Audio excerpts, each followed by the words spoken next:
नमस्कार।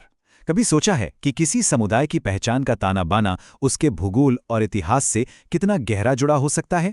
आज हम एक ऐसे ही समुदाय की कहानी में उतरेंगे। एक ऐसा समुदाय जिसकी पूरी पहचान ही एक नदी से बनी है।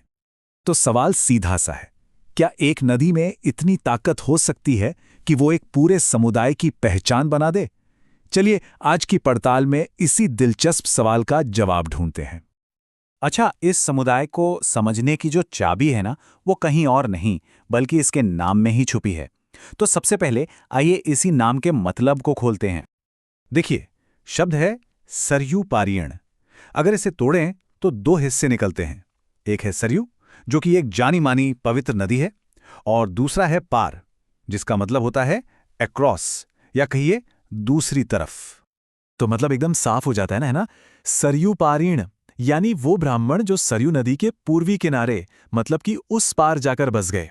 यही यही वो बुनियाद है, वो भौगोलिक पहचान है जिस पर सब कुछ टिका है। लेकिन सवाल ये उठता है कि आखिर ये भौगोलिक पहचान बनी कैसे? मतलब ऐसा क्या हुआ था? असल में इसकी जड़ें एक बहुत ही पुरानी कहानी से जुड़ी हैं। तो चलिए जरा उस पौराणिक कथा की तरफ चलते हैं। ये कहानी हमें टाइम में बहुत पीछे ले जाएगी। सोचिए, त्रेता युग में, जी हाँ, भगवान राम के समय में। ऐसी मान्यता है कि इस समुदाय की कहानी की शुरुआत ठीक वहीं से होती है। तो कहानी कुछ यूं है कि जब भगवान राम लंका पर विजय पाकर लौटे तो उन्होंने अयोध्या में एक बहुत बड़ा अश्वमेध यज्ञ करवाया।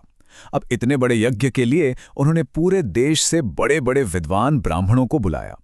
यज्ञ पूरा हुआ, सब कुछ संपन्न हुआ, और फिर जिन ब्राह्मणों ने दक्षिणा ली उन्होंने तय किया कि वो सरयू नदी के पार जाकर बसेंगे। और बस आप कह सकते हैं कि ठीक उसी पल सरयू पारीण पहचान ने जन्म लिया।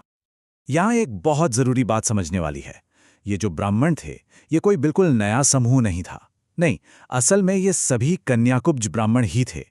फर्क सिर्फ इतना था कि सरयू नदी के पार बसने की वजह से इस भौगोलिक बंटवारे ने उन्हें एक खास, एक नई पहचान दे दी, सरयू पारीण ब्राह्मण। तो ये जो पौराणिक कहानी हमने सुनी, ये सिर्फ कहानी नहीं है, ये भारत के एक खास भौगोलिक इलाके से जुड़ी हुई है। तो अब देखते हैं कि वो इलाका कौन सा है। ये समुदाय आपको मुख्य रूप से मिलेगा पूर्वी उत्तर प्रदेश के पूर्वांचल इलाके में और बिहार के भी कुछ हिस्सों में। अगर आज के नक्शे पर देखें तो जो गोरखपुर, बस्ती, देवरिया, अयोध्या, गोंडा और बलिया जैसे जिले हैं ना, ये सब इस समुदाय के गढ़ माने जाते हैं। चलिए अब इस इतिहास और भूगोल को थोड़ा और करीब से देखते हैं और इसे उन सरनेम से जोड़ते हैं जो हम सबने कहीं ना कहीं जरूर सुने होंगे। इस समुदाय में कई बहुत ही आम और जाने पहचाने सरनेम हैं, जैसे कि पांडे, मिश्रा, शुक्ला, तिवारी या फिर त्रिपाठी, दुबे या जिन्हें द्विवेदी भी कहते हैं, चौबे या चतुर्वेदी, पाठक, उपाध्याय। ये सारे नाम इस पहचान को एक ठोस, एक जीता जागता रूप देते हैं। देखिए, पहचान सिर्फ भूगोल या सरनेम तक ही तो सीमित नहीं रहती है ना, इसका एक बहुत बड़ा हिस्सा संस्कृति और समाज में उनकी भूमिका से भी बनता है। अगर हम इतिहास में झांक कर देखें तो सरयू पारिणी ब्राह्मणों को हमेशा से ज्ञान का संरक्षक माना गया। वेदों का ज्ञान, शास्त्रों का ज्ञान और जो भी पवित्र रीति रिवाज हैं उनका ज्ञान। समाज में उनका काम ही था इस ज्ञान की लौ को पीढ़ी दर पीढ़ी आगे बढ़ाना। और यही बात उनकी पहचान का एक बहुत मजबूत हिस्सा है, अपनी परंपराओं, अपने रीति रिवाजों से गहरा जुड़ाव। आप कह सकते हैं कि यही निष्ठा उनकी पूरी सांस्कृतिक विरासत की बुनियाद है। तो आखिर में एक बड़ा सवाल मन में आता है, किसी भी समुदाय की पहचान को ज्यादा कौन गढ़ता है, भूगोल या परंपरा?